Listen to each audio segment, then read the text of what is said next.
Hello, everybody. It's Wendy and Ian here from Cloud 2020 again, and we're really pleased to see you. So thanks for joining us. Today, we're going to talk a little bit about the HR management for Dynamics solution that we implement. We're proud partners of HubDrive, and we're also, can we blow our own trumpet, Ian? Award winners. Yes, indeed. Yeah, so we were issued with an award recently from HubDrive for being one of their alliance partners, and yeah, it was just recognition of the effort the team have put into to really work closely with HubDrive and really understand their product. Absolutely. So we're very proud of that, and we're thankful to HubDrive for that. And of course, now the competition's on to re-win it again next year. Pressure. Yeah, no pressure. So we're here today to talk about traditional HR platforms and maybe versus a cloud-based solution such as the one we implement on behalf of HubDrive, and that is HR management for Dynamics 365. Just a quick plug in there, which is a cloud-based solution.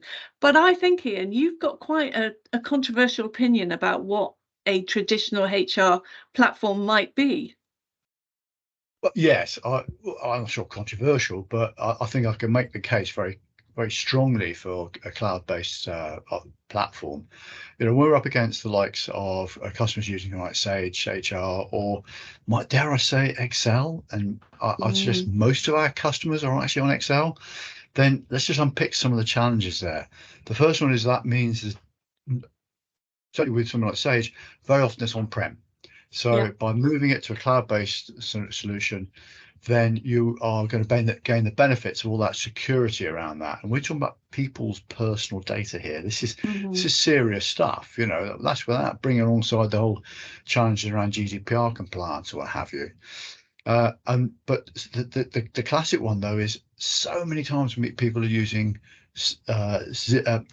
Excel and multiple Excel sheets to manage leave and personal data and reporting, and so it goes on.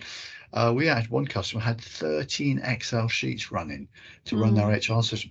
Their actual system and their process was not bad, but think of the nightmare when you just get one person join and try and update 13 spreadsheets. Never mind the security issue around that. Never mind that. Yeah. So I wouldn't say controversial. I think strong feelings. Yeah. More accurate, and I think quite justifiably. So yeah, I would suggest that something that's sitting in a secure data center, such as the platform we offer, sitting in a Microsoft data center, in the same actual data center as your Microsoft 365 and any Dynamics 365 instances you might have, and your SharePoint environment as well, just means it's got that huge blanket security over the top of it, and that's comforting. Absolutely. And we know that HR managers and directors actually lose sleep over the data security. So we'd be happy to help HR managers and directors gain peace of mind by using HR management for Dynamics with the HubDrive solution. And we're here to help them with that. And we're here to talk about what the challenges and pain points there are that they're already reaching. So we know, Ian, that when people are moving from maybe using Excel, with all its difficulties, with all its potential for sleepless nights running over the problem of data security, Excel is cheap. You've already paid for it, so you don't have to pay more. But what you are paying for is in your time to work through all of those up to 13, we know in one case, Excel spreadsheets. So the thing about moving over to a cloud-based security is that you have essentially two costs to contend with. So the first one is the implementation cost, and then the second one is the ongoing subscription costs or perpetual licensing costs. In what ways do we see productivity gains to kind of offset the idea about some of those costs?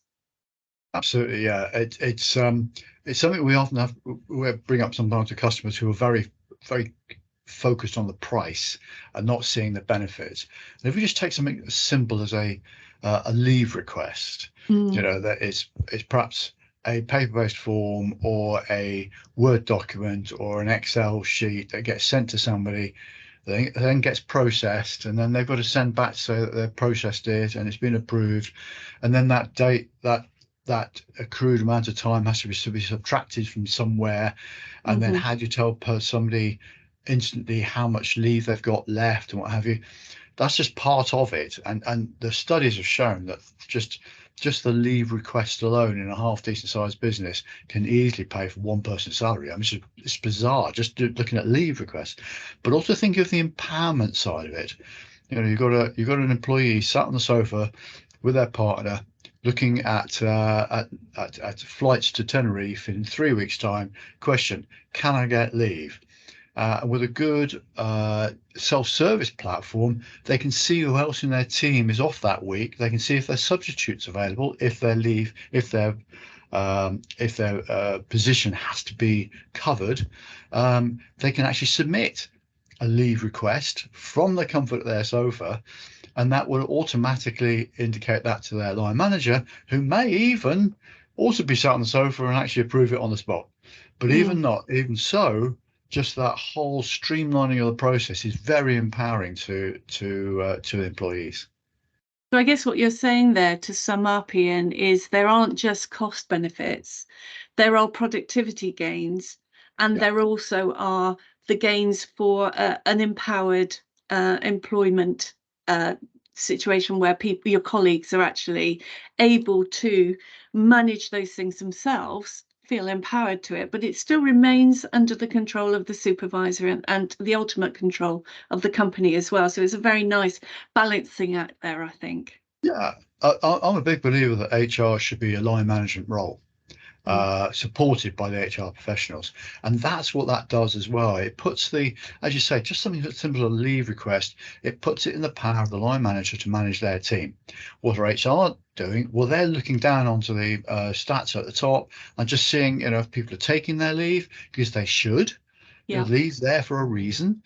Are they taking their leave? Are people going over their leave? If it's sick leave, obviously there's a management issue around that, maintaining that. What have you? Make sure that return to work activities are done and encouragement for people to come back to work, etc., etc., etc. So it really does help that embedded process as well. Thank you.